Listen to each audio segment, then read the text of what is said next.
La 4e nuit. Décision au son de la cloche. 1. Dans les rues de Raccoon City. Le trio restant est en mouvement. Tom et George aident Nancy à avancer. Elle respire difficilement. Tiens bon, Nancy. Putain, quelle a fait le con sur ce coup-là. Je vais bien. C'est l'église du quartier Est. Elle n'a pas encore brûlé. Mon père! Mais il n'y a que le bruit du vent. Vite, il faut emmener Nancy là-dedans.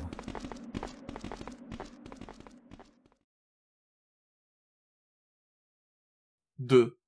Église, chapelle.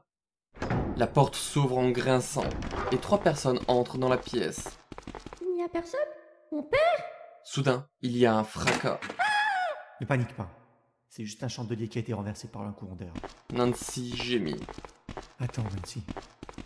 Tom, posons-la ici. Il pose Nancy. Merci. Où est passé le prêtre? Il a probablement fui à cause de l'agitation avec les zombies. Non, le prêtre n'est pas ce genre de personne. Il est très bon. Il nous donnait toujours à manger quand nous venions ici.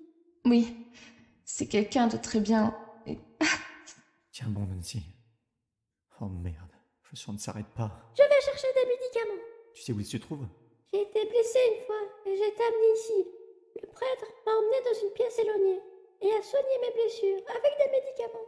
Le bruit des pas de Tom qui court. 3. Église, couloir du fond. Les pas de Tom qui s'approchent. Y a-t-il quelqu'un ici? À ce moment-là, un bourdonnement silencieux se fait entendre.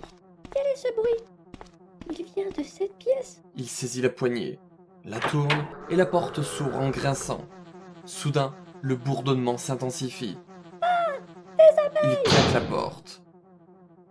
Dans le couloir, on n'entendait pas. George arrive en courant. Qu'est-ce qui ne va pas, Tom? De la chambre du prêtre. Des abeilles, Quoi? comme celles qui ont piqué Sally. Elles ont une ruche dans la chambre. Qu'est-ce qu'on fait? Je ne peux pas prendre les médicaments. Tom. Oui? Nous n'avons plus besoin de médicaments. Pourquoi? Nous ne pouvons rien faire pour Nancy. Non. J'ai déjà vu ça. Un jour, un policier a tiré sur un voleur. Et il est mort. George! Nancy a la même blessure à l'estomac. L'artère était endommagée. Du sang rouge et poisseux s'écoulait sans qu'on puisse l'arrêter. Son visage et ses lèvres étaient devenus complètement blancs. Là tout de suite, Nancy est exactement dans le même état. J'y crois pas. George! Sauve Nancy! Aide-la! Tom, Si Nancy meurt, que vais-je faire? Je serai tout seul. Je t'en supplie. George! idiot. Je ne veux pas qu'elle meure non plus. Mais... Seigneur, je t'en supplie. Faites en sorte que Nancy aille mieux. Si vous m'aidez, je serai bon et j'obéirai. J'arrêterai de voler dans les magasins. Je pleurerai pas, même si je meurs de faim pendant 3 ou 4 jours. Je vous en supplie. Je vous implore, mon Dieu. Nancy est ma sœur, ma vraie sœur. Tom pleure. 4. Chapelle. Nancy gémit. George va vers elle. Nancy, Tom. Où est Tom? il prie pour toi. Je suis désolée, Tom. Je suis à blâmer. Maintenant, j'ai ce que je mérite pour ça. De quoi parles-tu, Nancy? J'ai une carte postale dans ma poche. Sors-la. Une carte postale? Dans la poche droite de ton pantalon? Oui, Lila. À mon cher Tom. De ta mère, Kathleen. De la part de la mère de Tom? Elle est vivante? Oui. Il y a aussi le texte qui suit. Tom, tu as dû être surpris par cette carte postale inattendue. Je te demande de pardonner à ta mère pour tout ce qui s'est passé avant. De quoi dois-je m'excuser? De t'avoir quitté. En fait, cela fait 2 ans que je veux te voir. Mais là où j'étais, il était impossible pour nous de nous rencontrer. De quoi parle-t-elle? Je pense que c'est probablement une prison. Il y a plus. Mais enfin, je peux te voir. Je veux te voir. Je veux tellement te voir. Et quand nous nous rencontrerons, je veux que nous vivions ensemble. Mais je ne sais toujours pas où tu es. J'ai donc donné cette carte au prêtre de l'église de Raccoon City. J'espère sincèrement que Dieu nous aidera et nous réunira. Ta mère vivant maintenant à Kent City. Kent City, c'est une ville proche. Quand tu liras cette lettre, demande au père de t'emmener jusqu'à moi. Je t'attendrai toujours. De la part de ta mère aimante. Qu'allais-tu faire de cette carte postale? Le prêtre me l'a donnée il y a 5 jours. Il y a 5 jours. Tu l'as montré à Tom? Non, Pourquoi? au début, j'allais lui montrer tout de suite. Et j'en étais moi-même ravie. Mais après coup, je l'ai pas pu. Nancy, reste calme. Je pensais que s'il partait, je serais seule. Je te comprends, Nancy. Je te comprends parfaitement. Je suis une idiote aussi. Si j'avais montré la carte il y a 5 jours, Tom aurait déjà... C'est de ma faute. Je l'ai laissé dans cet enfer. Je suis désolée. Ne dis plus rien. George, s'il te plaît, emmène Tom à Kent City et aide-le à rencontrer sa mère. Je t'en supplie. De quoi tu parles? Nous l'emmènerons ensemble. Et puis Tom, sa mère, toi et moi, nous vivrons ensemble, tous les 4. C'est comme ça que ça se passera. George, mes yeux s'embrument. Je ne vois plus rien. Tu me le promets. Prends soin de Tom, s'il te plaît. Nancy soupire lentement et arrête soudainement de respirer. Nancy. Tiens bon. Nancy! Les pas de Tom s'approchent. Georges, comment va-t-elle? Elle est morte. Ne pleure pas, Tom. Elle est morte! Ne pleure pas.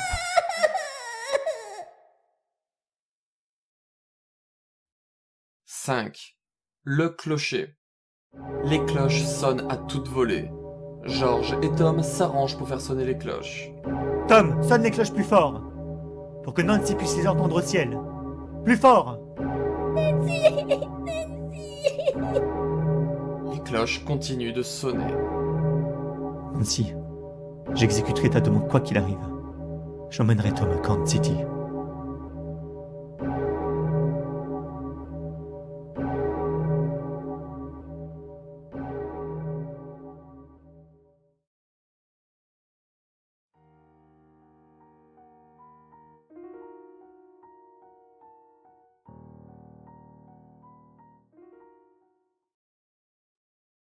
La 4e nuit. Traversons ce pont.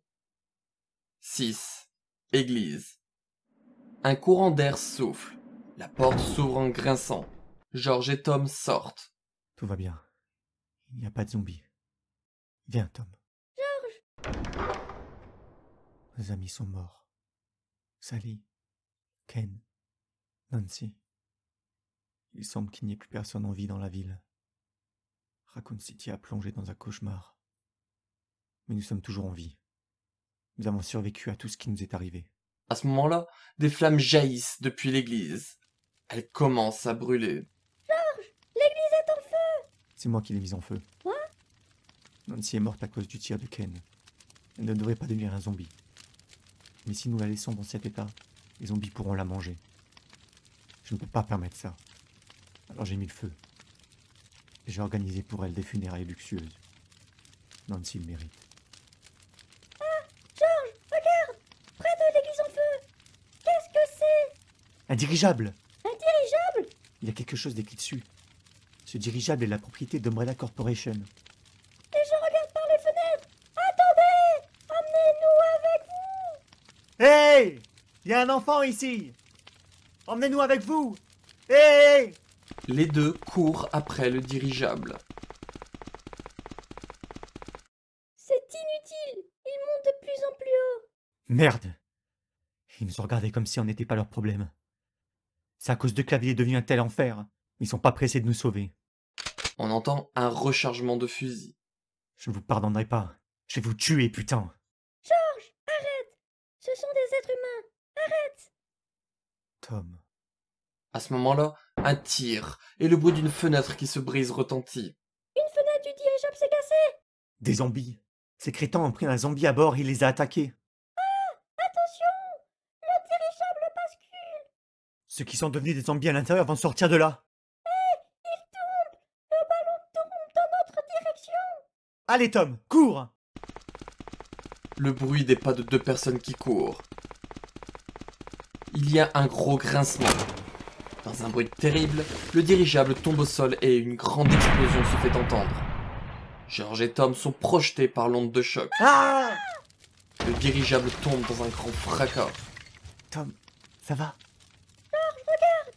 L'explosion a attiré les zombies. Il y a des gémissements et des pas de zombies. Saleté de monstre mort-vivant!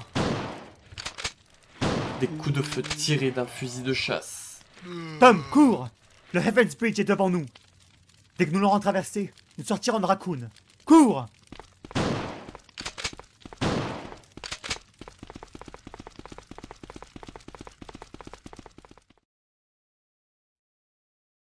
Sept. Heaven's Bridge. Tom et George courent. Regarde, ce pont est toujours intact. Et les voitures en feu renversées bloquent la route. On ne peut pas les déplacer. On va trouver un moyen de passer.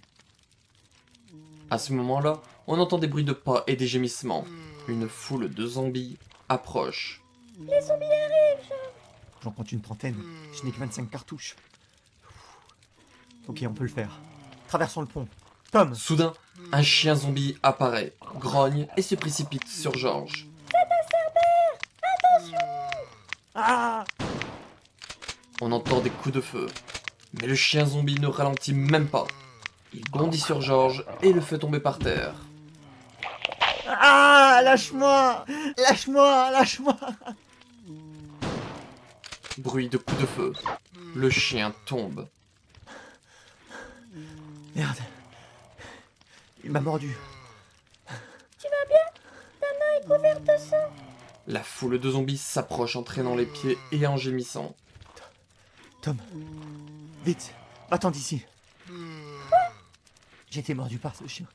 Je vais donc devenir un zombie. C'est pour ça que je peux pas venir avec toi. Tu dois y aller seul.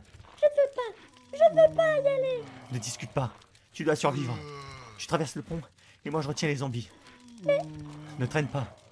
Maintenant sors d'ici. Cours comme un fou jusqu'à Kansas City. Ta mère y vit. Je l'ai lu sur cette carte postale.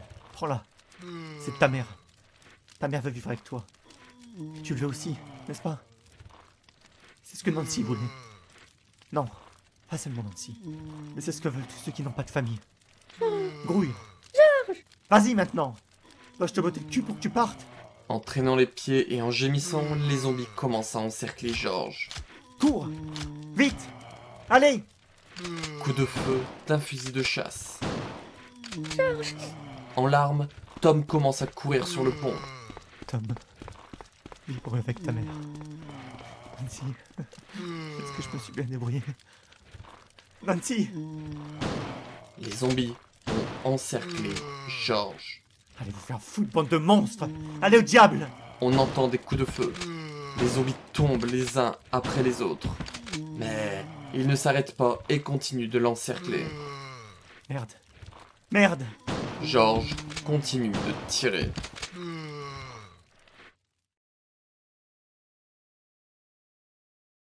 Huit. À l'autre bout du pont. Tom court, haletant. J'ai traversé le pont. Je suis épuisé. Les coups de feu continuent de retentir de l'autre côté. Tom! Cours! Ne te retourne pas! Après cela, tout est calme. Le seul bruit est celui de la rivière qui coule.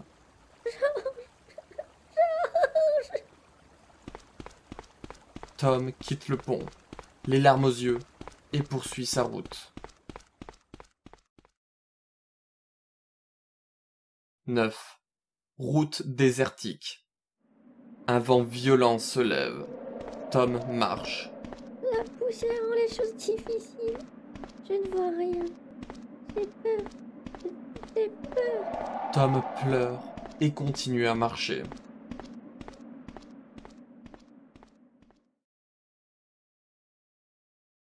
« 10. Dans une forêt. Nuit.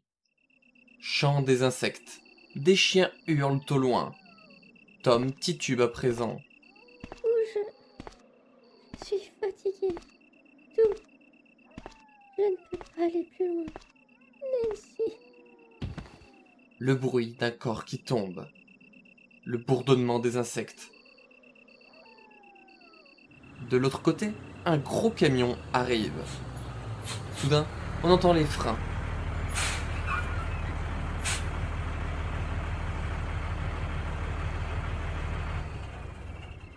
La porte du conducteur s'ouvre et un homme d'âge moyen en sort, puis se précipite. Eh mon garçon, qu'est-ce qui t'arrive? Pourquoi t'es couché ici? Tiens bon mon gars. Tom gémit. Dieu merci, tu es vivant. J'ai failli t'écraser, c'est dangereux. Maman. Nous la retrouverons. T'es donc perdu? Où est ta famille? À Ken City. Kansas City? C'est sur ma route? Je t'y emmène. T'as de la chance, c'est parti. Le chauffeur fait asseoir Tom dans le camion sur le siège passager. Il monte à bord et démarre le moteur.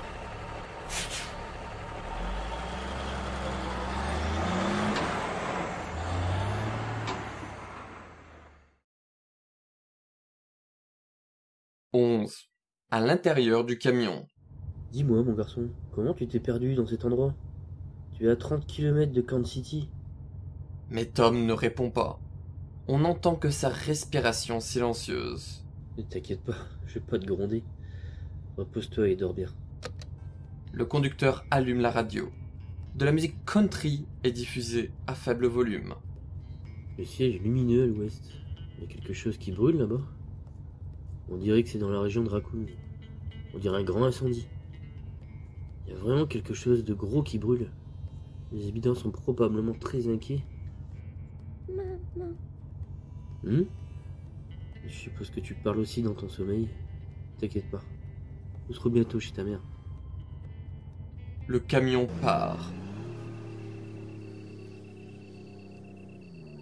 Le silence règne avec le chant des insectes.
le camion roule avec la musique. Le bruit du camion qui heurte quelque chose fait une embardée et se crache.